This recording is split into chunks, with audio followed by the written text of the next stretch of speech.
ಬೆಳಿಗ್ಗೆ ಎದ್ದ ತಕ್ಷಣ ನಿಮಗೆ ಸುಸ್ತಾದಂತೆ ಅನಿಸುತ್ತದೆ.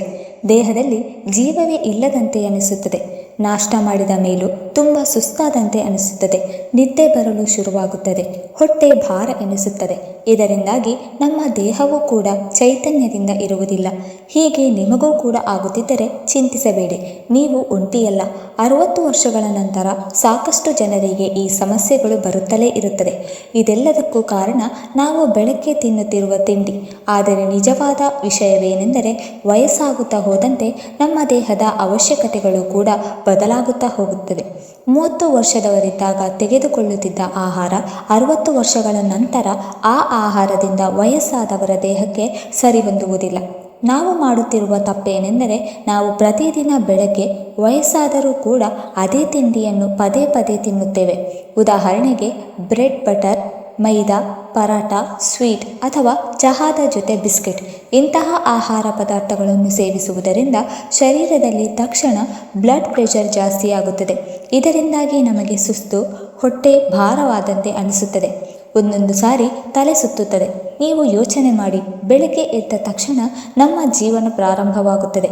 ಬೆಳಗ್ಗೆ ಈ ರೀತಿಯಾದರೆ ದಿನಪೂರ್ತಿ ನಾವು ಆ್ಯಕ್ಟಿವ್ ಆಗಿ ಇರುವುದು ಹೇಗೆ? ಈಗಲೂ ಕೂಡ ತುಂಬ ಜನ ಪ್ರೊಸೆಸ್ಡ್ ಹಾಗೂ ಕಾರ್ಬೋಹೈಡ್ರೇಟ್ ಆಹಾರ ಪದಾರ್ಥಗಳನ್ನು ಸೇವಿಸುತ್ತಾರೆ. ಇದರಿಂದ ಕೇವಲ ಸುಸ್ತಾಗುವುದಿಲ್ಲ, ಬ್ಲಡ್ ಪ್ರೆಷರ್ ಜಾಸ್ತಿಯಾಗುತ್ತದೆ, ಶುಗರ್ನ ಪ್ರಮಾಣ ಜಾಸ್ತಿಯಾಗುತ್ತದೆ, ಹೊಟ್ಟೆ ಸಮಸ್ಯೆಗಳು ಕಂಡುಬರಲು ಶುರುವಾಗುತ್ತದೆ. ಹಾಗಾದರೆ ನಾವು ಏನನ್ನು ತಿನ್ನಬೇಕು? ಮೊದಲು ಯಾವ ಆಹಾರ ಪದಾರ್ಥಗಳನ್ನು ನಾವು ತಿನ್ನುವುದನ್ನು ಬಿಡಬೇಕು? ಬೆಳಗ್ಗೆ ಎದ್ದ ತಕ್ಷಣ ನಾವು ಬ್ರೆಡ್, ಉಪ್ಪು ಹಾಗೂ ಸಕ್ಕರೆ ತುಂಬಿದ ಮಿಠಾಯಿಗಳು ಅಲ್ಲದೆ ಖಾಲಿ ಹೊಟ್ಟೆಯಲ್ಲಿ ಚಹಾ ಹಾಗೂ ಕಾಫಿ ಕುಡಿಯುವುದು, ಇವುಗಳನ್ನು ಬೆಳಗ್ಗೆ ಎದ್ದ ತಕ್ಷಣ ತಿನ್ನುವುದರಿಂದ ಶರೀರದಲ್ಲಿ ಇನ್ಫ್ಲಮೇಷನ್ ಅಥವಾ ಊತವನ್ನು ಹೆಚ್ಚಿಸುತ್ತದೆ, ಜೀರ್ಣಕ್ರಿಯೆಯನ್ನು ಕಡಿಮೆಗೊಳಿಸುತ್ತದೆ ಮತ್ತು ಮೆಟಬಾಲಿಸಮನ್ನು ಅಲ್ಲೋಲ ಕಲ್ಲೋಲವಾಗುವಂತೆ ಮಾಡುತ್ತದೆ. ಈ ವಯಸ್ಸಿನಲ್ಲಿ ಇವುಗಳನ್ನು ಸೇವಿಸುವುದರಿಂದ ಮತ್ತಷ್ಟು ತೊಂದರೆ ಉಂಟಾಗುತ್ತದೆ. ಇದರಿಂದಾಗಿ ನಮ್ಮ ಮೂಳೆಗಳಿಗೆ, ಮಾಂಸಖಂಡಗಳಿಗೆ ತೊಂದರೆಯಾಗುತ್ತದೆ.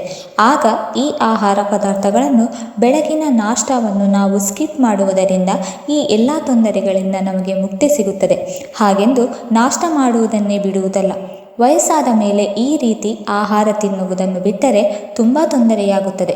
ದೇಹಕ್ಕೆ ಪದೇ ಪದೇ ಪ್ರೋಟೀನ್ ಹಾಗೂ ವಿಟಮಿನ್ಗಳ ಅವಶ್ಯಕತೆ ಹೆಚ್ಚಾಗಿರುತ್ತದೆ. ಬೆಳಗಿನ ನಾಷ್ಟವನ್ನು ಸರಿಯಾದ ಸಮಯಕ್ಕೆ, ಸರಿಯಾದ ಪ್ರಮಾಣದಲ್ಲಿ ಒಳ್ಳೆಯ ಆಹಾರವನ್ನು ತೆಗೆದುಕೊಳ್ಳದಿದ್ದರೆ ಶರೀರದ ಮೆಟಬಾಲಿಸಮ್ ಕಡಿಮೆಯಾಗುತ್ತಾ ಹೋಗುತ್ತದೆ. ನಿಮ್ಮ ಬೆಳಗಿನ ನಾಷ್ಟ ಯಾವ ರೀತಿ ಇರಬೇಕು ಎಂದರೆ, ಅದರಿಂದ ನಿಮಗೆ ಎಲ್ಲ ರೀತಿಯ ಪ್ರೋಟೀನ್ ಹಾಗೂ ವಿಟಮಿನ್ಸ್, ಫೈಬರ್ ಹಾಗೂ ಆ್ಯಂಟಿ ಆಕ್ಸಿಡೆಂಟ್ಗಳು ಭರಪೂರವಾಗಿ ನಿಮ್ಮ ದೇಹಕ್ಕೆ ಸಿಗಬೇಕು. ಆಗ ನಿಮ್ಮ ಆರೋಗ್ಯವು ಸರಿ ಇರುತ್ತದೆ, ನಿಮ್ಮ ಜೀವನ ಶಕ್ತಿಯು ಹೆಚ್ಚಾಗುತ್ತದೆ, ನಿಮಗೆ ಹೊಟ್ಟೆ ಭಾರ ಎನಿಸುವುದಿಲ್ಲ. ನಾವು ಹೇಳುತ್ತಿರುವ ಆ ಒಂದು ಬದಲಾವಣೆಯನ್ನು ನಿಮ್ಮ ನಾಷ್ಟಾದಲ್ಲಿ ಮಾಡಿಕೊಳ್ಳಿ. ಇದರಿಂದ ನೀವು 10 ವರ್ಷ ಚಿಕ್ಕವರ ಹಾಗೆ ನಿಮಗೆ ಫೀಲ್ ಆಗುತ್ತದೆ. ನಿಮ್ಮ ದೇಹದಲ್ಲಿ ಶಕ್ತಿ ಬಂದಂತಾಗುತ್ತದೆ. ಕೇವಲ ನಮ್ಮ ಹೊಟ್ಟೆ ತುಂಬುವುದಕ್ಕೋಸ್ಕರ ನಾವು ನಾಷ್ಟ ಮಾಡಬಾರದು. ಅದರಲ್ಲಿ ನಮ್ಮ ದೇಹಕ್ಕೆ ಬೇಕಾದಂತಹ ಎಲ್ಲ ಪೋಷಕಾಂಶಗಳು ಇರಬೇಕು. ಹಾಗಾದರೆ ಇವೆಲ್ಲ ಪೋಷಕಾಂಶಗಳನ್ನು ಯಾವ ರೀತಿ ತೆಗೆದುಕೊಳ್ಳಬೇಕು ಎನ್ನುವ ಪ್ರಶ್ನೆ ಕಾಡುತ್ತದೆ. ಪ್ರತಿದಿನ ಬೆಳಗ್ಗೆ ಹೆಸರು ಕಾಳಿನ ಪಲ್ಯ ಹಾಗೂ ಕಡಲೆಕಾಳಿನ ಪಲ್ಯ ತೆಗೆದುಕೊಳ್ಳಬೇಕು. ಸ್ವಲ್ಪ ದೇಸಿ ತುಪ್ಪ ಹಾಕಿ, ಶುಂಠಿ, ಬೆಳ್ಳುಳ್ಳಿ ಹಾಗೂ ಸ್ವಲ್ಪ ಪ್ರಮಾಣದಲ್ಲಿ ಮೆಣಸಿನ ಪುಡಿಯನ್ನು ಹಾಕಿ ಈ ಪಲ್ಯವನ್ನು ತಯಾರಿಸಿ. ಹೆಸರು ಕಾಳು ಅಥವಾ ಹೆಸರು ಬೇಳೆಯಲ್ಲಿ ಫೈಬರ್ ಹೆಚ್ಚಾದ ಪ್ರಮಾಣದಲ್ಲಿ ಇರುತ್ತದೆ. ಅದು ಜಾಸ್ತಿ ಸಮಯದವರೆಗೆ ಹೊಟ್ಟೆ ಹಸಿವಾಗದಂತೆ ನೋಡಿಕೊಳ್ಳುತ್ತದೆ. ಇದು ನಿಮ್ಮ ಬ್ಲಡ್ ಶುಗರ್ ಕಂಟ್ರೋಲ್ನಲ್ಲಿ ಇರುವಂತೆ ಮಾಡುತ್ತದೆ. ಪದೇ ಪದೇ ಹಸಿವಾಗುವುದನ್ನು ತಪ್ಪಿಸುತ್ತದೆ. ಇದರ ಜೊತೆ ಮೊಸರನ್ನು ಸೇವಿಸಬಹುದು ಹಾಗೂ ಪನ್ನೀರನ್ನು ಸೇವಿಸಬಹುದು. ಇವುಗಳನ್ನು ಸೇವಿಸುವುದರಿಂದ ಭರಪೂರವಾಗಿ ಕ್ಯಾಲ್ಸಿಯಂ ಹಾಗೂ ಪ್ರೋಟೀನ್ಗಳು ದೇಹಕ್ಕೆ ಸಿಕ್ಕಂತಾಗುತ್ತದೆ. ಇದರಿಂದ ಮೂಳೆಗಳಿಗೆ ಶಕ್ತಿ ಸಿಗುತ್ತದೆ ಹಾಗೂ ಹೊಟ್ಟೆ ಕೂಡ ಸ್ವಚ್ಛವಾಗುತ್ತದೆ. ನಿಮಗೆ ಮೊಸರು ತಂಪು ಎನಿಸಿದರೆ ಅದರಲ್ಲಿ ಅಜ್ವೈನ್ ಹಾಗೂ ಕಪ್ಪು ಮೆಣಸನ್ನು ಹಾಕಿ ಸೇವಿಸಬಹುದು. ಇದಕ್ಕಿಂತಲೂ ಹೆಚ್ಚಿನ ಪ್ರಮಾಣದಲ್ಲಿ ದೇಹಕ್ಕೆ ಶಕ್ತಿ ಸಿಗಬೇಕು ಎಂದರೆ ನೆನೆಸಿದ ಬೀಜಗಳನ್ನು ಸೇವಿಸಬೇಕು.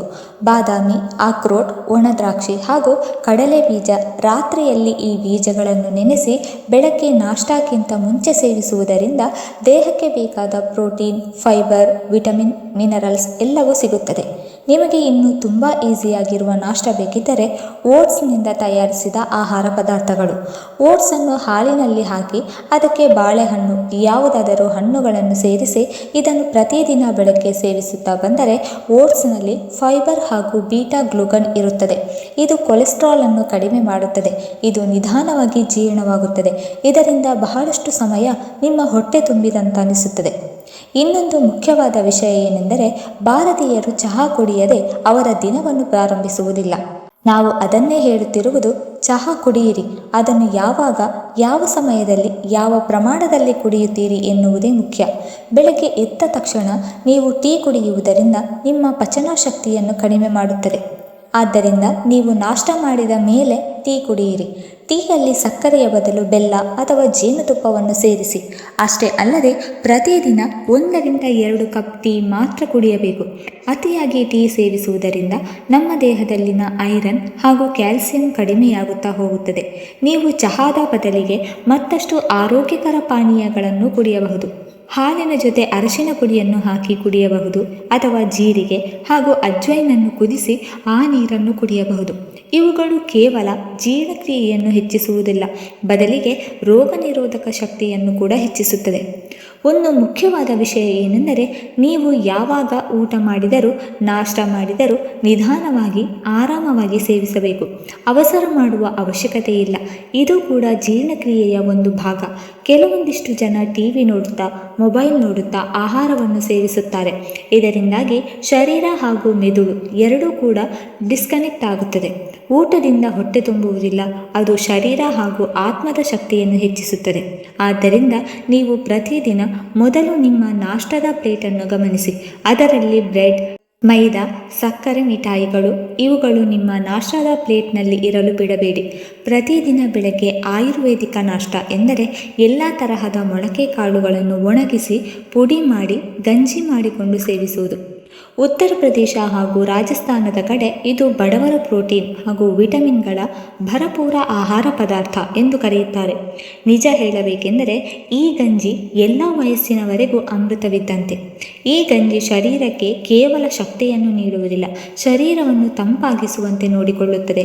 ಇನ್ನೊಂದು ಸುಲಭವಾದ ವಿಧಾನವೆಂದರೆ ಎಲ್ಲ ತರಹದ ಕಾಳುಗಳನ್ನು ನೆನೆಸಿ ಮೊಳಕೆ ಬರುವಂತೆ ಮಾಡಿ ಬೆಳಗ್ಗೆ ಅದಕ್ಕೆ ಈರುಳ್ಳಿ, ನಿಂಬೆಹಣ್ಣಿನ ರಸವನ್ನು, ಮೆಣಸಿನ ಪುಡಿ, ಕಡಿಮೆ ಪ್ರಮಾಣದಲ್ಲಿ ಕೆಂಪು ಉಪ್ಪು ಸೇರಿಸಿ ಅದನ್ನು ನಾಷ್ಟಾದ ರೂಪದಲ್ಲಿ ಸೇವಿಸಬಹುದು. ಇದರಲ್ಲಿ ಭರಪೂರವಾದ ವಿಟಮಿನ್, ಮಿನರಲ್ಸ್, ಪ್ರೋಟೀನ್ ನಮ್ಮ ದೇಹಕ್ಕೆ ಸಿಕ್ಕಿ ಮಾಂಸಖಂಡಗಳು ಹಾಗೂ ಮೂಳೆಗಳಿಗೆ ಬಲ ಹೆಚ್ಚಾಗುವಂತೆ ಮಾಡುತ್ತದೆ. ನಂತರ ಬ್ರೌನ್ ಬ್ರೆಡ್. ಇದರಲ್ಲಿ ಯಾವುದೇ ರೀತಿಯ ಮೈದಾ ಹಿಟ್ಟು, ರಿಫೈನ್ ಇರುವುದಿಲ್ಲ. ಇದರಲ್ಲಿ ಹೆಚ್ಚಾದ ಪ್ರಮಾಣದಲ್ಲಿ ಫೈಬರ್ ಇರುತ್ತದೆ. ಬ್ರೌನ್ ಬ್ರೆಡ್ ರೋಸ್ಟ್ ಮಾಡಿ ಅದರ ಮೇಲೆ ಅವಕಾಡೊ, ಬೇಯಿಸಿದ ಮೊಟ್ಟೆ, ಬೇಕಾದರೆ ಪೀನಟ್ ಬಟರ್ ಹಾಕಿಕೊಂಡು ತಿನ್ನಬಹುದು. ಇದರಿಂದ ವಿಟಮಿನ್ ರಿಚ್ ಕ್ಯಾಲ್ಸಿಯಂ ನಮ್ಮ ದೇಹಕ್ಕೆ ಸಿಗುತ್ತದೆ. ತುಂಬ ಜನ ಹೇಳುತ್ತಾರೆ, ವಯಸ್ಸಾದ ಮೇಲೆ ಫ್ಯಾಟ್ ಸೇವಿಸುವುದು ಒಳ್ಳೆಯದಲ್ಲ ಎಂದು ಬಿಟ್ಟು ಬಿಡುತ್ತಾರೆ. ನಿಜ ಹೇಳಬೇಕೆಂದರೆ ಒಳ್ಳೆಯ ಫ್ಯಾಟ್ ಅಗಸೆ ಬೀಜ, ಅಕ್ರೋಟ್, ಎಳ್ಳು ಇದು ನಮ್ಮ ದೇಹಕ್ಕೆ ನೆನಪಿನ ಶಕ್ತಿಗೆ ತುಂಬ ಒಳ್ಳೆಯದು. ಇನ್ನೊಂದು ಮುಖ್ಯವಾದ ನಾಷ್ಟ ಎಂದರೆ ಉಪ್ಪಿಟ್ಟು. ಇದರಲ್ಲಿ ಸಾಕಷ್ಟು ಪ್ರಮಾಣದಲ್ಲಿ ತರಕಾರಿಗಳನ್ನು ಸೇರಿಸಿ ನಿಮಗೆ ಹಿಡಿಸದೇ ಇರಬಹುದು. ಆದರೆ ಇದರಲ್ಲಿ ಸಾಕಷ್ಟು ಪ್ರಮಾಣದಲ್ಲಿ ಫೈಬರ್, ವಿಟಮಿನ್ಸ್ ಹಾಗೂ ಮಿನರಲ್ಸ್ ಇರುತ್ತದೆ. ಉಪ್ಪಿಟ್ಟು ವಯಸ್ಸಾದವರಲ್ಲಿ ಸುಲಭವಾಗಿ ಜೀರ್ಣವಾಗುತ್ತದೆ. ಮುಖ್ಯವಾದ ಆಹಾರವೆಂದರೆ ಮೊಸರು, ಅಗಸೆ ಬೀಜ, ಎಲ್ಲ ತರಹದ ಹಣ್ಣುಗಳು ಇವುಗಳನ್ನೆಲ್ಲ ಮಿಕ್ಸ್ ಮಾಡಿ ಸೇವಿಸುವುದರಿಂದ ಹೊಟ್ಟೆ ಭಾರ ಎನಿಸುವುದಿಲ್ಲ. ದೇಹಕ್ಕೆ ಬೇಕಾದ ಎಲ್ಲ ಪೋಷಕಾಂಶಗಳು ಸಿಗುತ್ತದೆ. ಒಂದು ಮುಖ್ಯವಾದ ವಿಷಯವೇನೆಂದರೆ ದೇಹಕ್ಕೆ ಸಾಕಷ್ಟು ಪ್ರಮಾಣದಲ್ಲಿ ನೀರಿನ ಅವಶ್ಯಕತೆ ಇರುತ್ತದೆ. ಆದ್ದರಿಂದ ನಾವು ಸಾಕಷ್ಟು ಪ್ರಮಾಣದಲ್ಲಿ ನೀರನ್ನು ಸೇವಿಸಬೇಕು. ಇದು ನಿಮಗೆ ಡೈಜೆಸ್ಟಿವ್ ಸಿಸ್ಟಮ್ ಹಾಗೂ ಮೂತ್ರಪಿಂಡಗಳಿಗೆ ಮೊದಲ ಆಹಾರವಾಗಿದೆ. ನಾವು ಸೇವಿಸುವ ಬೆಳಗಿನ ಆಹಾರವೇ ನಮಗೆ ದಿನಪೂರ್ತಿ ಶಕ್ತಿಯನ್ನು ನೀಡುತ್ತದೆ. ಆದ್ದರಿಂದ ನಾವು ಗಮನದಲ್ಲಿ ಇಟ್ಟುಕೊಳ್ಳಬೇಕು, ನಾವು ಬೆಳಗಿನ ಆಹಾರವನ್ನು ಯಾವ ರೀತಿ, ಯಾವ ಪ್ರಮಾಣದಲ್ಲಿ ಏನನ್ನು ತಿನ್ನುತ್ತೇವೆ ಎನ್ನುವುದನ್ನು. ನಾವು ನಾಷ್ಟ ಸರಿಯಾಗಿ ಸೇವಿಸಿದರೆ ಔಷಧಿಗಳ ಅವಶ್ಯಕತೆ ನಮಗೆ ಬರುವುದಿಲ್ಲ. ವೀಕ್ಷಕರೇ, ಇಂದಿನ ಈ ಮಾಹಿತಿ ನಿಮಗೆ ಇಷ್ಟವಾಗಿದ್ದರೆ ದಯವಿಟ್ಟು ಲೈಕ್ ಮಾಡಿ, ಶೇರ್ ಮಾಡಿ ಮತ್ತು ಕಮೆಂಟ್ ಮಾಡಿ. ಹಾಗೆ ಮುಂದಿನ ವಿಡಿಯೋಸ್ಗಳಿಗಾಗಿ ನಮ್ಮ ಚಾನಲನ್ನು ಸಬ್ಸ್ಕ್ರೈಬ್ ಮಾಡಿಕೊಳ್ಳಿ. ಧನ್ಯವಾದಗಳು.